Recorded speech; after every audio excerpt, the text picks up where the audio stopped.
Okay, so today we're going to make Parker House yeast rolls.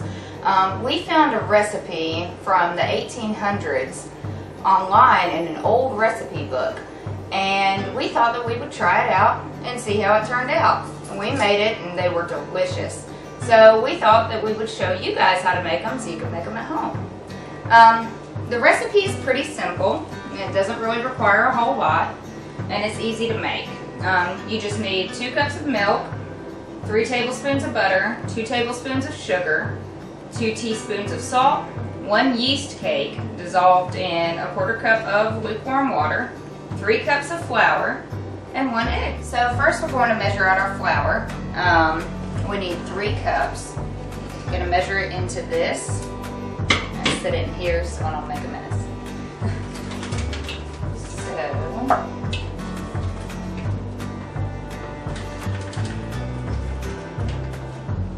So there's 2 cups.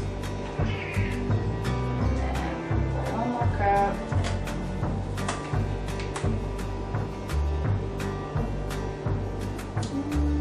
Yep, that's a cup. After that, we're going to need to dissolve our yeast, and it called for scalded milk, which means that you have to heat the milk up in a saucepan on the stove to about 80 degrees Fahrenheit. The recipe from the 1800s calls for a yeast cake, but you don't really find those in the grocery store nowadays. So we have dry yeast, and what we're going to do is we're going to put it in some water that we heat up in the microwave for about 30 seconds. It's a 1/4 cup of water. And we're going to pour the yeast in and dissolve it in the water, and that will activate the yeast, so it will make our rolls nice and fluffy. Kind of got to stir it for a little bit because it gets kind of gummy. It takes a minute. Just be patient. So we've gotten our milk up to lukewarm. You don't really want to get it super hot. Lukewarm is where you want to be at. That's perfect. We've added our butter, our sugar, and our salt to the milk. So now that that's done, we're going to take our yeast that we've activated. We're just going to stir it in here with the other wet ingredients. Just make sure we've got everything blended together really well. So that's 3 tablespoons of butter, 2 tablespoons of sugar, 2 teaspoons of salt, and our 1 packet of active dry yeast, and 2 cups of milk. Alright, so that's all stirred together really well. So now we're going to take and whisk up our egg.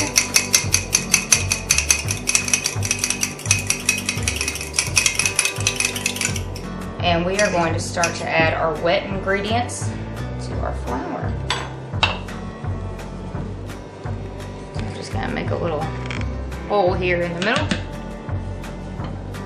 First we're going to add our egg. Get that right in there.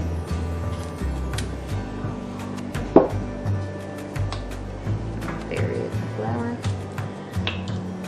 And we're going to slowly begin to add our milk, butter, sugar, salt, yeast mixture. Kind of fold it in, get everything nice and wet. Add a little more.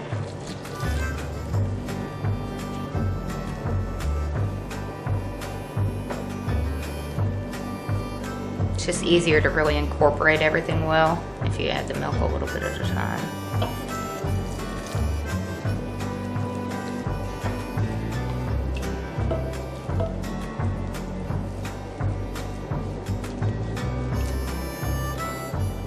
Kind of like making biscuits.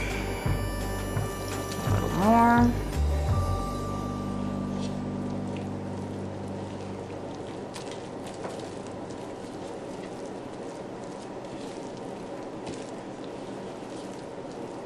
Oh yeah, we're getting a dough now. Okay, add the last bit.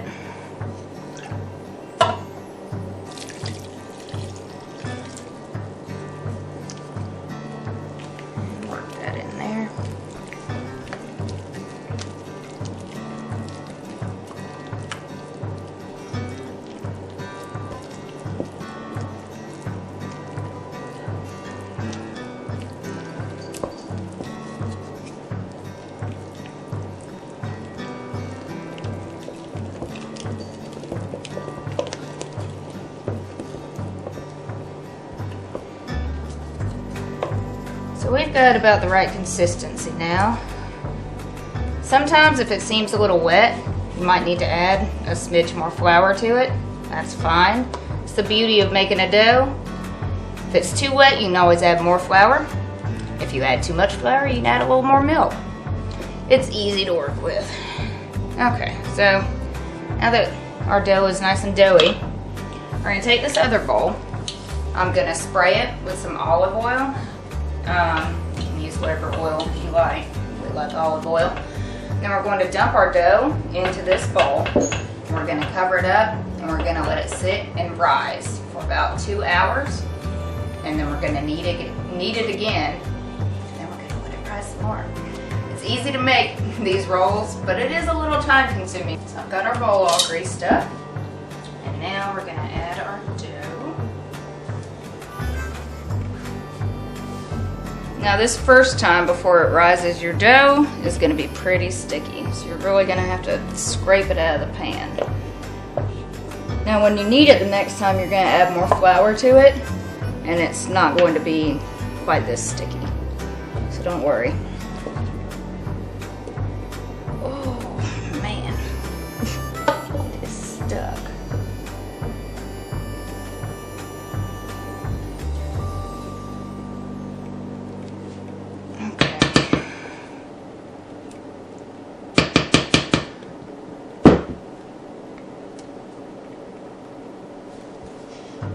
With all the love. Okay. Just even it out here. And chocolate. And now we just get a towel to cover it up with. And that's it. Now we just leave it here for 2 hours and we'll come back and check on it then. Alright, hey, we're back. And I'm in my pajamas. I forgot to mention this, but if you plan to make this bread, you probably are going to want to start the night before you're actually going to eat it. So what we did earlier, we prepped our brisket and rubbed it down with all the seasonings, wrapped it up and stuck it in the fridge for tomorrow. Then we started the bread. Because after we do this part and knead it again, you're going to want to let it sit overnight so it can really rise and get big.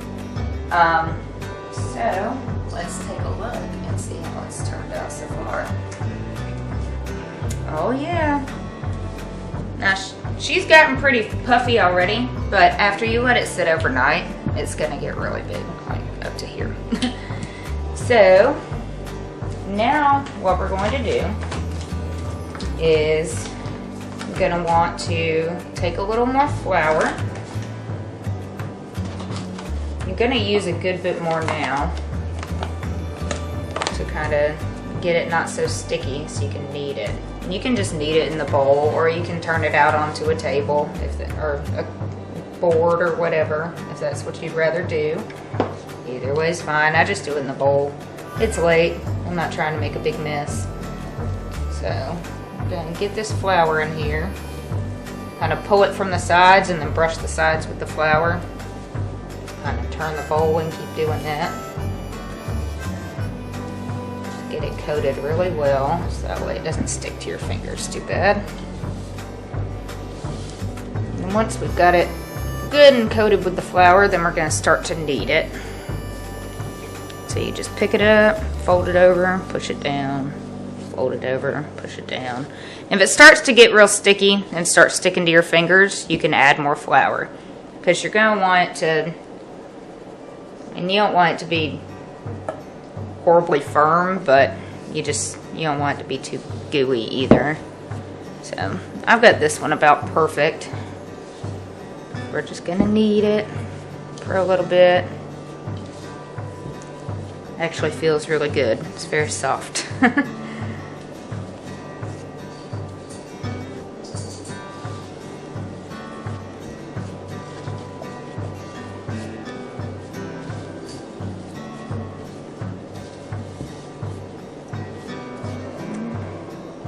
Sticky right there.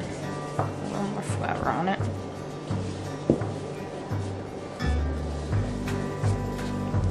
Just work all that new flour in there. Okay, that looks good.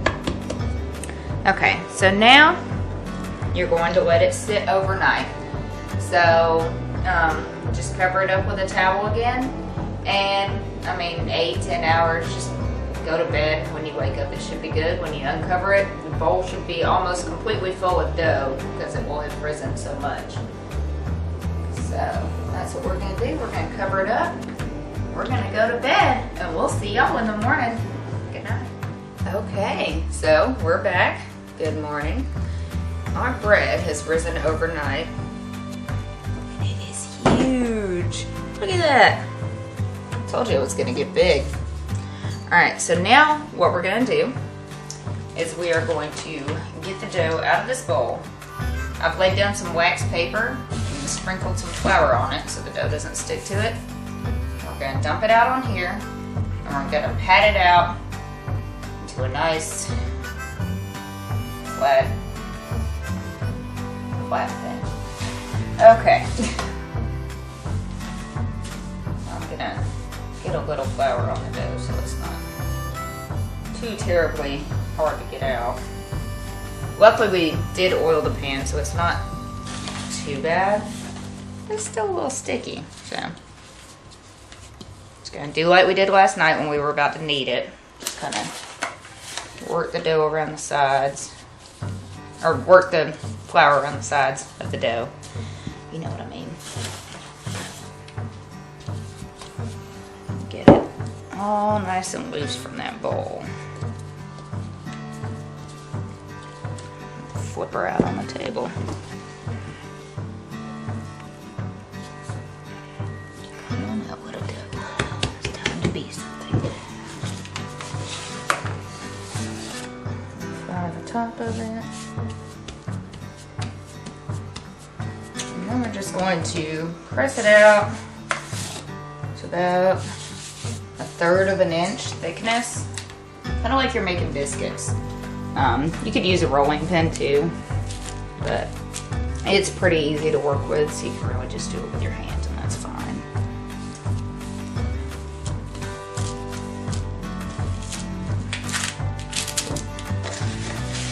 One more flour.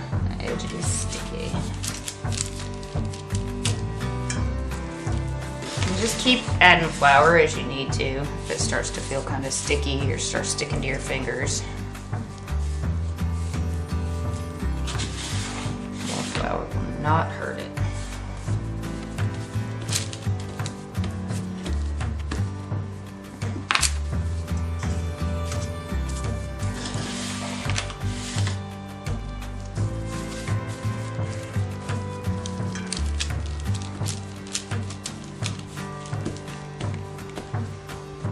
Alright. I think that's pretty even. You don't need to leave it too thick. You can press it out relatively thin because they have yeast in them and they are going to rise. So about 3/16 of an inch. Yeah. Now if you want the rolls to be like round, like balls, you can actually just pick pieces of the dough out and roll them into balls and then put them in your pan.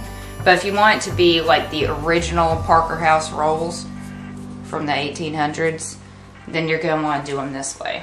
I will be right back. I need to get my biscuit cutter, which is a big cup.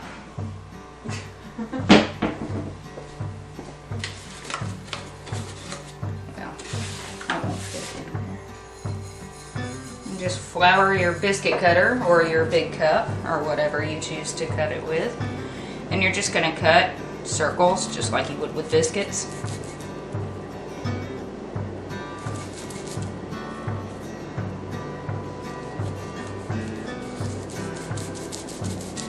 If you want smaller rolls, use a smaller cup.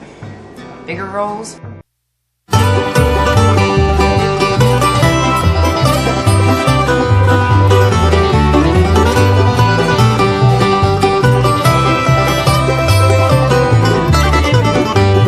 Every singer needs a song.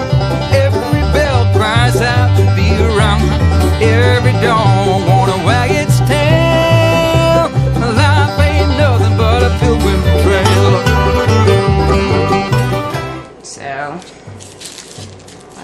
we're going to take this excess dough, flour it again a little bit. Just knead it enough to make it a dough ball again, but try not to knead it too much, because when you go to stretch it back out, all that kneading is going to make it tough, and it's not going to want to flatten out for you. Just knead it as much as you have to, but don't go too crazy with it. Kneading dough is fun, but don't need to knead it too much right now. Okay.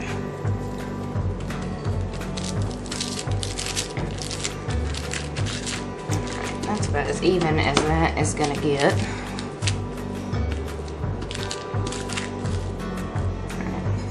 So we're gonna see if we can get a few more out of this.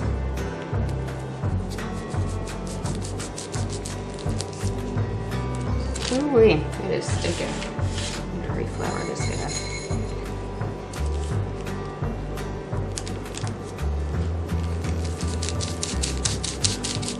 There we go. That's more like it.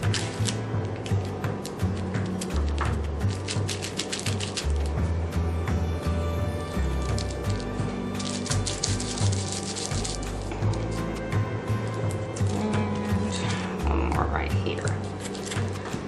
And then, after that, what I usually do with what's left over is I'll give it to my kids and let them make their own little roll creations out of it, and we'll bake them for them. But if you don't want to do that, you can just toss the rest of this, or try and make one more out of it. Okay, so we've got our pans greased. This time we greased them with bacon grease. The cool thing about these rolls is they're super versatile. So like yesterday, we greased the pan in olive oil, and then we topped them with honey butter when they came out of the oven. This time we've greased it with bacon grease, and we're just going to top them with butter and some sea salt when they come out of the oven. So now what we have to do is you want to take a couple tablespoons of butter and melt it in a little dish. Get your brush and then brush one side with the butter. And then this is what makes them traditional Parker House rolls. You kind of fold it over like a little taco. Let the top half hang over just a bit, like that. And put them in the pan. Now we're using round pans this time. We used long sheet pans the last time. As long as you have enough rolls where they're all touching each other, because that helps them rise better, then you can use whatever pan you want. And they're really gonna puff up after this next time that we proof them. We're almost done, but we have to proof them one more time because we want really big, fluffy, gorgeous rolls. That's what's going to happen after we proof them this next time. They're going to double in size, and they're going to be so pretty. So just keep doing that with all of your rolls. Just brush half, fold it over, put it in the pan, scoot it up beside the other ones.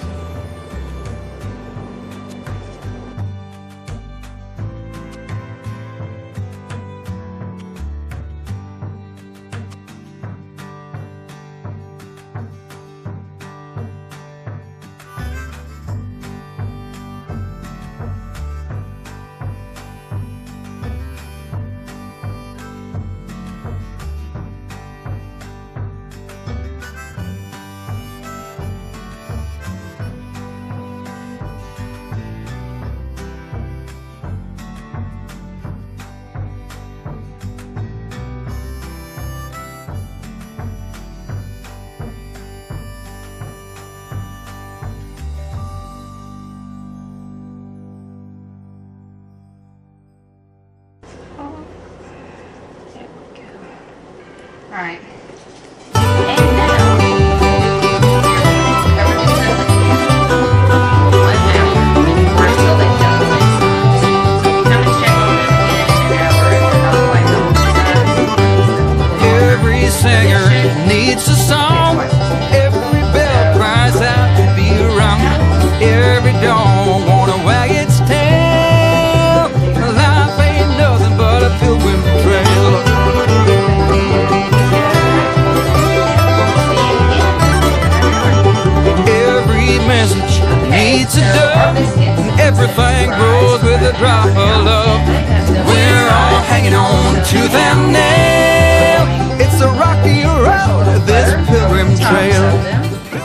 set them in the oven to bake.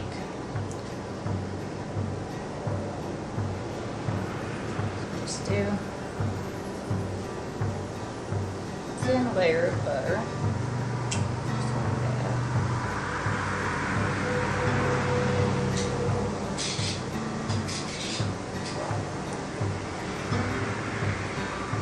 That way they get a really pretty golden brown color on the top. Now we're going to do these.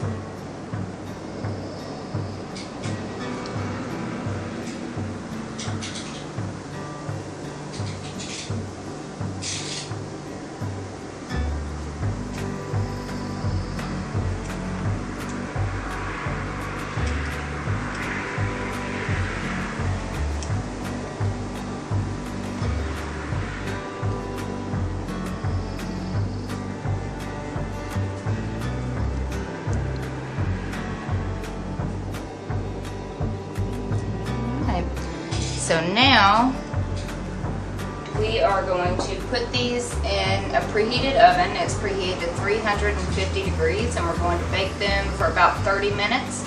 And we'll get right back with y'all when they get done. Okay, so our rolls are out of the oven. I just brushed them with a little bit more melted butter. And look how gorgeous they are. They are truly a thing of beauty. Now I'm going to take some of this sea salt, this coarse ground sea salt. I'm just going to sprinkle it over the tops of the rolls.